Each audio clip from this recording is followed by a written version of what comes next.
Nagbabalik na naman ang inyong tagapaglingkod ng mga balita at pawang katotohanan lamang. Naging mainit nga na usapin sa mundo ng social media. Talaga naman nasasampahan nga itong siguting ng Norte na patong-patong ng kaso ng Korte Suprema dahil nga sa paglabag niya sa batas at sa mga hukuman at lalong-lalo na hindi niya nga tinatanggap at hindi nga nagpapakita ito sa Korte Suprema dahil nga raw siya ang kataas-taasan at dapat nga raw sikuting ang masunod, hindi ang mga judges na ito. Ngayon nga ay nanggaliit sa galit ang mga Korte Suprema, lalong-lalo na ang may hawak sa kaso nga ni Kuting ng Norte.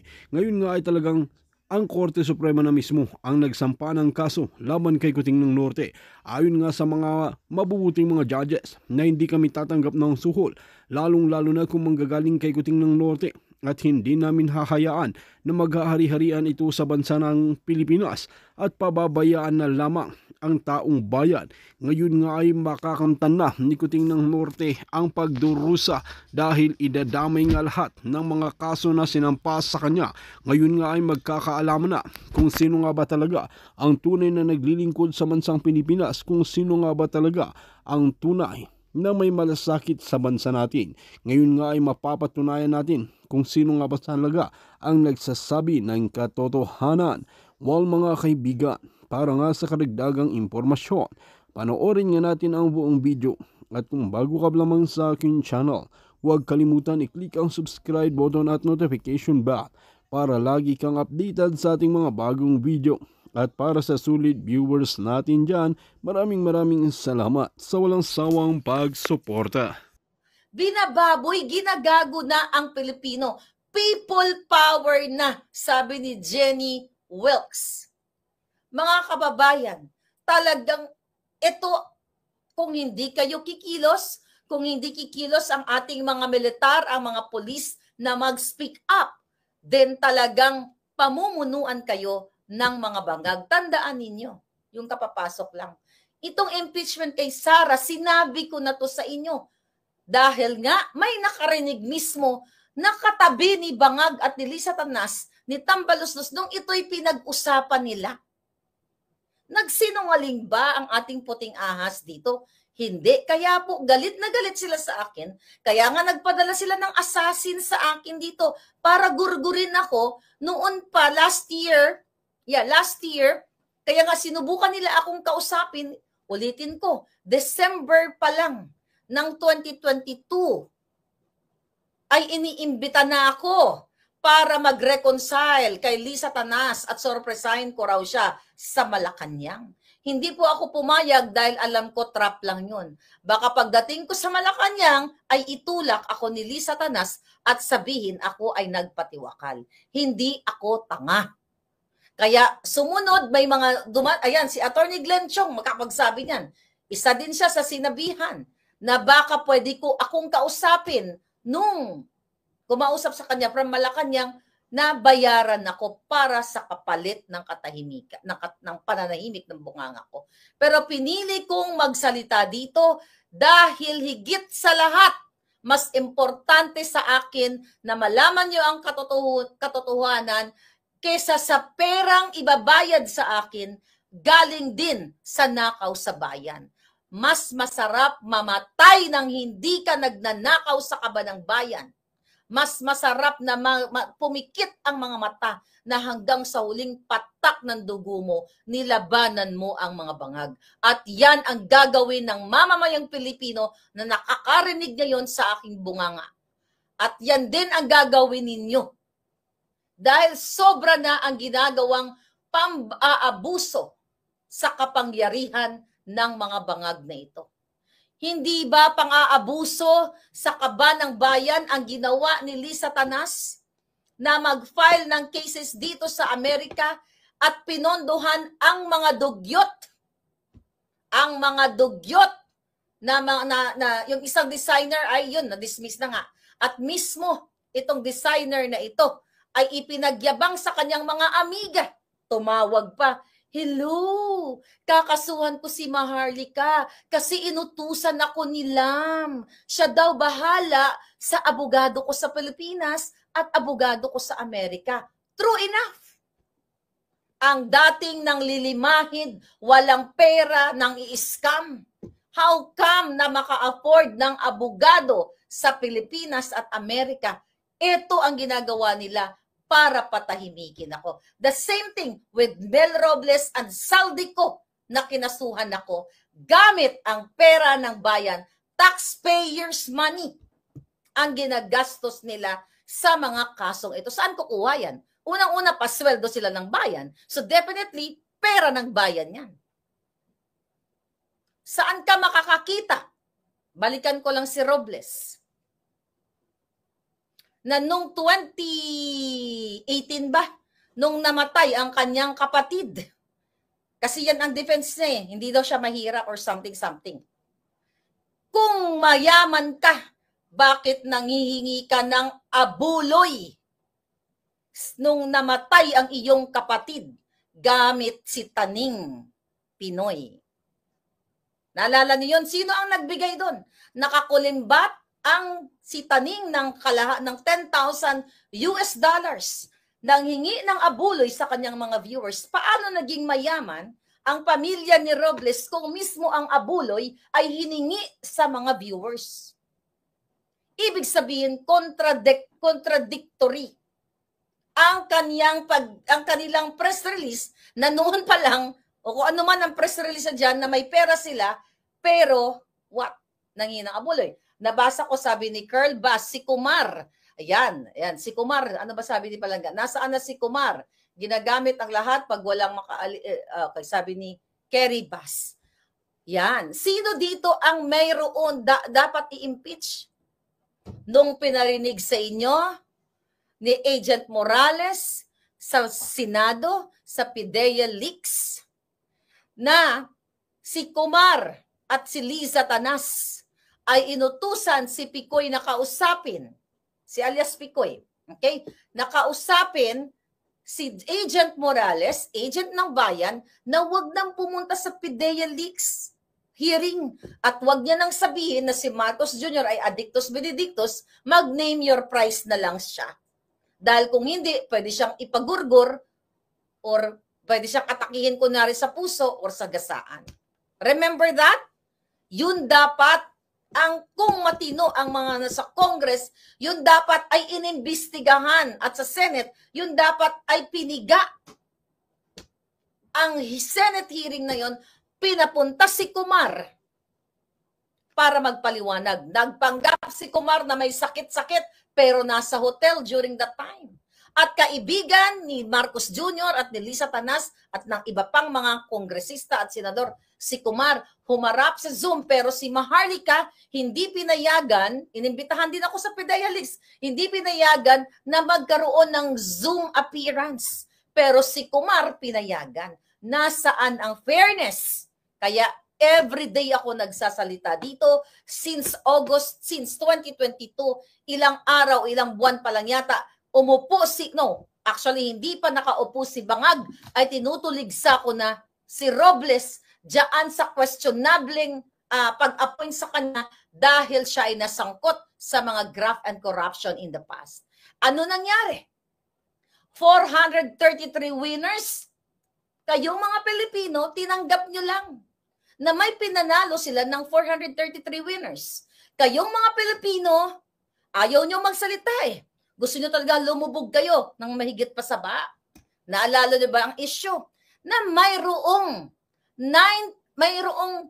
loan bettors na tumaya sa 3 lotto outlets, tigti 30 million pesos tumaya, meaning bumili ng lotto tickets sa tatlong outlets worth 90 million pesos.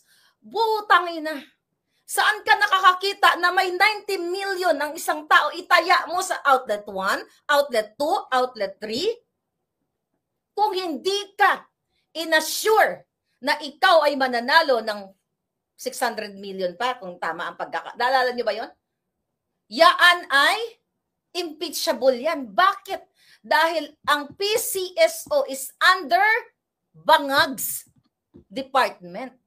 So hanggat pinapayagan ni Bangag na ginagago kayo through that PCSO, ayan yan, kahit i-google nyo ngayon, sinong tanga na may 90 million pesos ka, tataya ka sa outlet 1, outlet 2, outlet 3, 90 million pesos itataya mo na wala kang kasiguraduhin na manalo ka, pero nanalo siya ng 5 to 600 million pesos.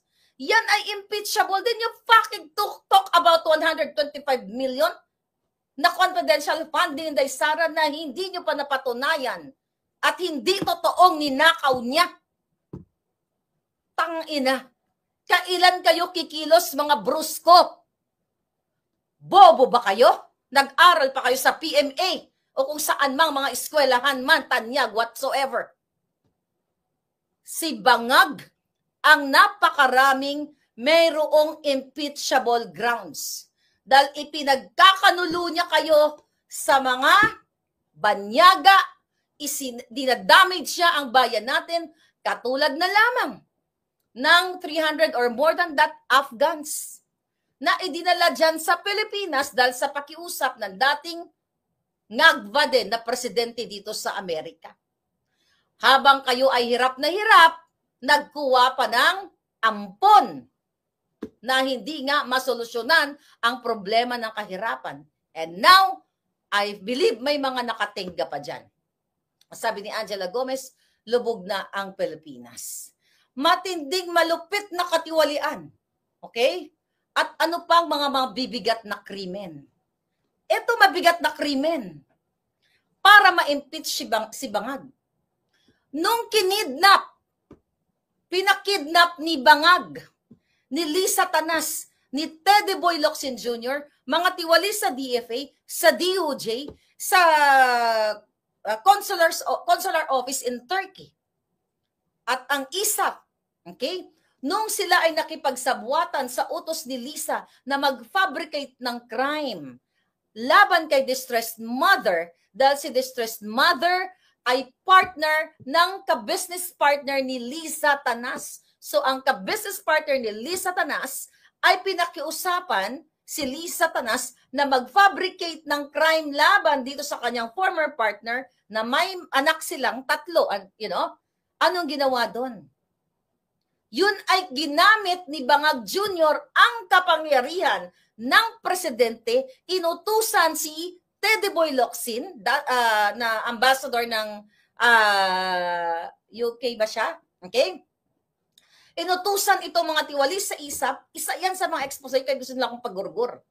Yan ay impeachable. Nangidnap si Marcos Bangag administration, lahat ng kasabwat, ng 2 minor de edad mula sa Turkey dahil sa mga fabricated crime. And I'll give you update. Hanggang ngayon, si distressed mother ay hindi niya alam kung ang anak ba niya ay buhay o patay o whatever, ano nangyayari. Dahil wala siyang alam, putol ang communication ng kanyang ex-partner at ayaw iparinig ang boses ng kanyang mga anak at ayaw pa kumusta or, you know, walang patay ang connection. Sino ang may gawa nito kung bakit nagkaroon ng ganitong pangingidnap? High crime yan. High crime. Ibig sabihin kung mayroon tayong gurgur, parusa, gurgur yan si Bangag. Yung mga buwaka ng inang sangkot, gurgur yan. So sino ang ka-impeach dito?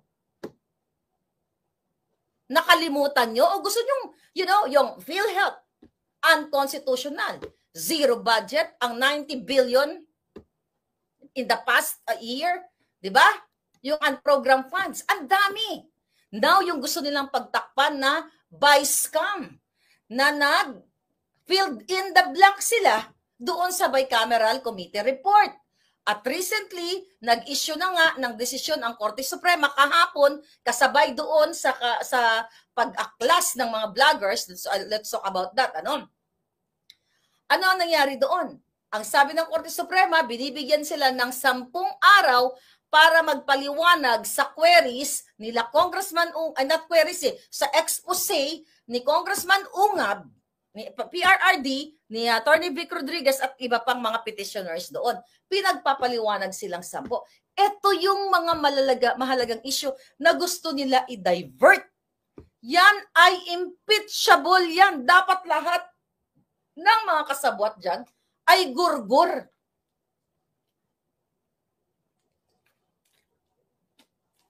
Now, anong ginawa nila sa mga vloggers? 'Di ba? Kahapon, naisahan namin sila. Why? I believe, tama ba ako? Prior to that, nagsasalita sa media etong si Barbers at itong si Fernandez na talagang sinabi niya, nagpakalat siya ng fake news na ang mga inimbitan niya o ang mga vloggers sa imbitahan niya kasi ito ay funded ng narco or pogo vloggers. Saan ka nakakitang ganyang kongresistang VOVO? Paano niya nalaman na kami 30 out of 37 kasi yung tatlo ata props lang yon, kakampi nila. Was it 37 ba tayo? Anyway, kung ikaw ay mambabatas, ikaw ay kongresistang matino, may pondo ka, pinaimbestigahan mo sana kung sino sa 30 out of 37 sa amin ang narco-pogo vloggers.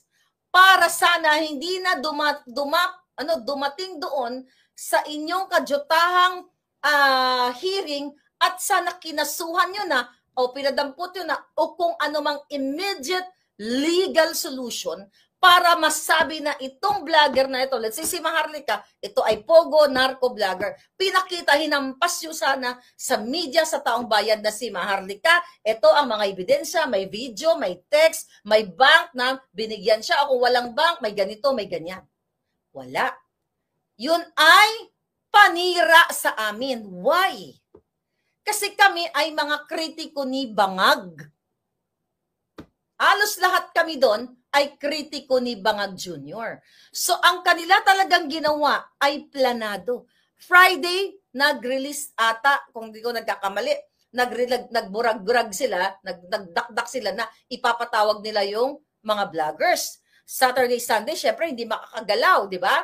Ang mga vloggers, nagulat sila nung mismong araw ng kanilang hearing, ng kadyutahan, ay tumungo sa Korte Suprema ang ating mga palanggang vloggers. And thank you, credit to dating spokesperson Harry Roque na patuloy din nilang tinutuligsa dahil galit na galit si Lisa Tanas dyan.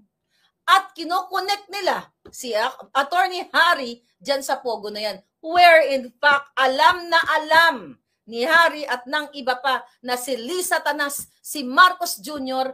ang tumanggap ng pera mula sa mga Chinese pogo during the election. Kung tama ang pagkaalala ko sa inyo dyan, mga kababayan, ay pagkaalala sa information, 750 million pesos ang nalikom ng mga pogo operators para ialay kay Bangag Jr. At now, ibinabalik nila sa atin na tayo ay pogo, ni kalahating ni isang butas, ni isang hibla ng pera ng pogo ay wala akong napakinabangan o nahipo o whatsoever.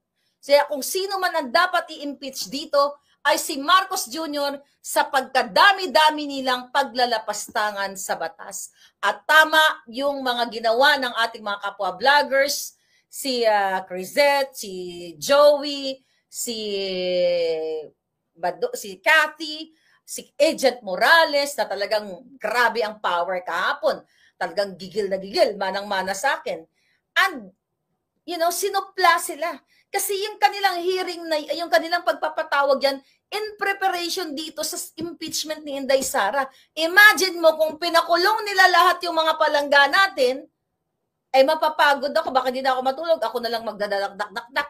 At least ngayon, 'di ba? Lahat sila ay malaya. Ako gusto ko pasalamatan lahat ng mga totoong vloggers na nagkikriticize kay Bangag at gusto nang magurgur o matanggal o dapat yan na matanggal si Bangag. Why? Nung ako'y nagsisimula pa lang ang mga palangga, naiiyak ako. May interview tayo soon na sinabi ko sa kanya yan na sabihin ko na, si Joe Smith, Okay, dahil vocal naman na siya sa Thailand. Tinatawagan ko siya noon. Ang sabi ko sa kanya, ayokong batikusin si Bangag, si BBM. Sabi ko, naiiyak ako. I don't know kung tama yung recollection ko. I will let him, tell his story. Kasi syempre, pag nagkukwento ka, yung mga pangyayari sa buhay mo, hindi mo na maalala yan. Pero yung kinwentuhan mo, maaaring naalala niya.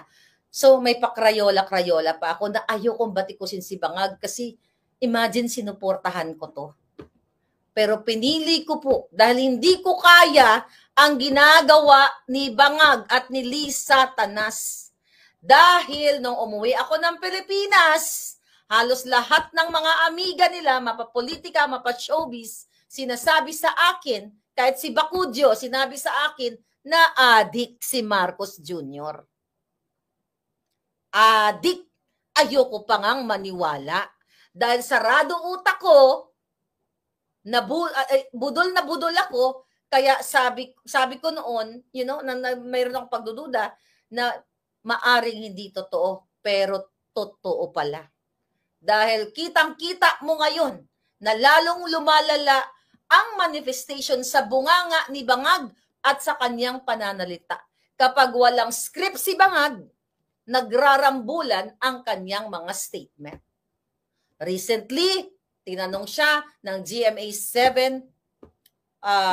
journalist, reporter, na anong masasabi niya sa panawagan ni Attorney Vic Rodriguez, number 56 sa balota, na sinasabing magpa-hair follicle detest siya.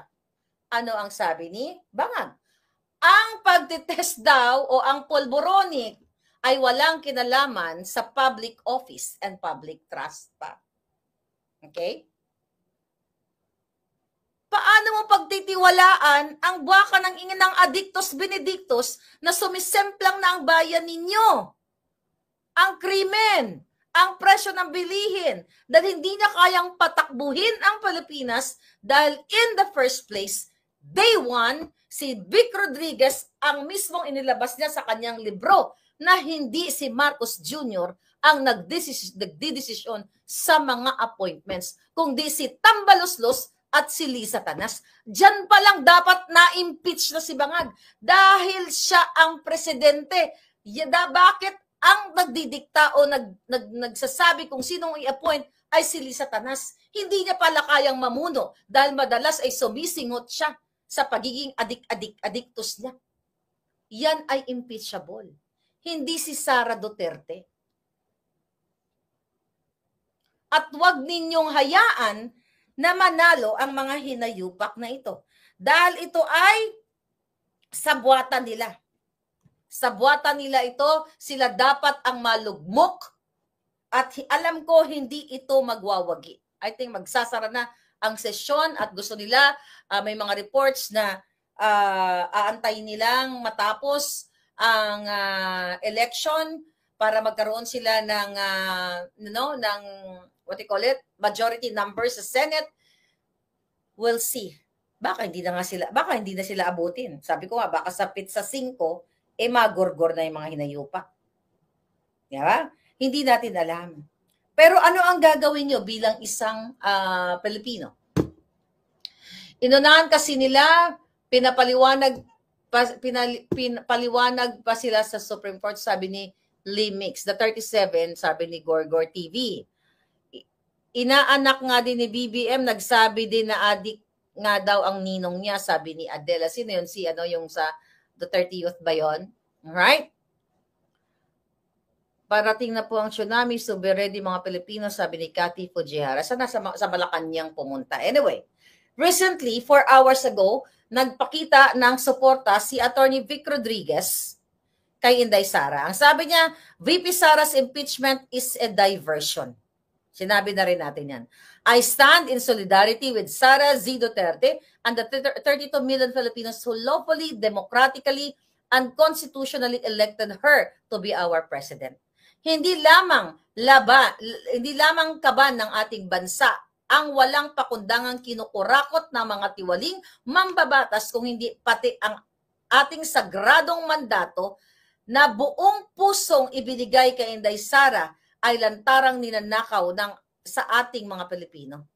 Exactly. Kasi gusto nila si Tambaluslos ang maupo at kapag nagwagi sila, and for sure di sila magwawagi, na maging successful sila na ma-remove si Inday Sara through impeachment, perpetually hindi na makatakbo si Inday sa public office. At hindi niya papayagan yan.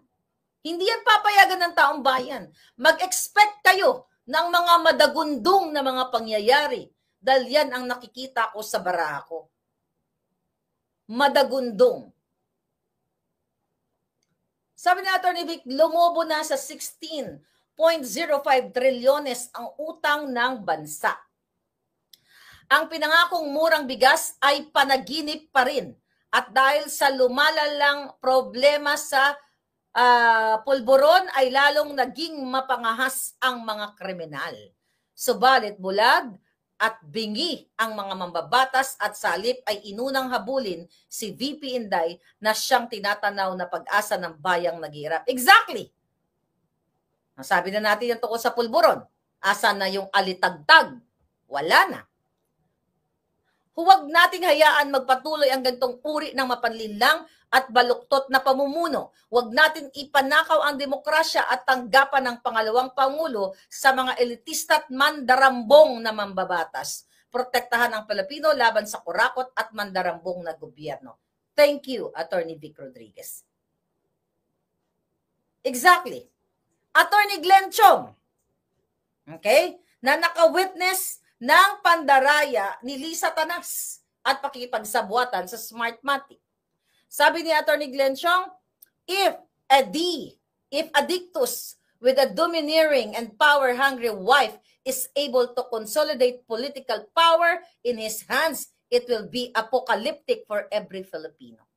Exactly. Kasi sabi nga doon noong November 18, 2023, pareho alos na sinabi ni Atty. Glenn Chong. Through impeachment, they will remove binabasa ko, November 18, 2023 to. Through impeachment, they will remove Sara through the help of the heavily corrupted and the full cooperation of the compromised and unprincipled Senate and Congress. When this happened, power is now absolute in the hands of one family, and the Philippines and the Filipino people are doomed. Lulubog. Magiging what? Dugyot pa sa pinakadugyot na kahirapan ang Pilipinas, magsasabog ang mga krimen, ang magkaroon lang na magandang buhay sa Pilipinas ay mga politiko, mga celebrity na nakadikit sa kanila, yung mga tax evaders, yung mga negosyanteng nakadikit sa kanila, pero kayong mga ordinaryo or middle class o kahit may rich pa kayo, kapag kayo ay tinira ng bangag na gobyernong ito, when I say tinira, pinagtripan kayo, walang batas-batas sa Pilipinas. So you have to move now, speak up now, or more than speak up. Katulad na lamang ng ginawa sa mga o sa isang pulis na katulad ni Colonel Grijaldo, na nagsabi lamang ng kanyang personal knowledge, ng kanyang experience na kinumbinsi siya ni Abanting Judas na yan. Namo! Diba? Yung Judas na yan, hindi niya deserve dyan sa Senate. Dapat yan nasa 7 feet below the ground. Yung buwaka ng inang yan. Si Hubadero, sinabi lamang ni Colonel Grijaldo at kitang-kita sa CCTV, sa camera na kinausap siya ng dalawang gunggong na ito prior to the congressional hearing na umagri kay sino yun? Kay Rohina Garma na sabihin niya itong statement na Rohina Garma na mayroong reward system during Duterte's time, paagrihan mo yan o atanguan mo. Nanindigan ng isang pulis. Pero ano nangyari? Kinontempt. Yun din sana ang gagawin nila sa mga palanggang vloggers na pumunta kahapon sa Supreme Court. Ikukontempt, yan ang plano nila. Nagtatago sila sa kanilang mga pribileyo, sa kanilang parliamentary immunity. Kasi kung gusto nila talaga lumaban ng patas, tama ang sinabi ni Crisette, ang sinabi ni Joey, sila yata nagsabi na dito sa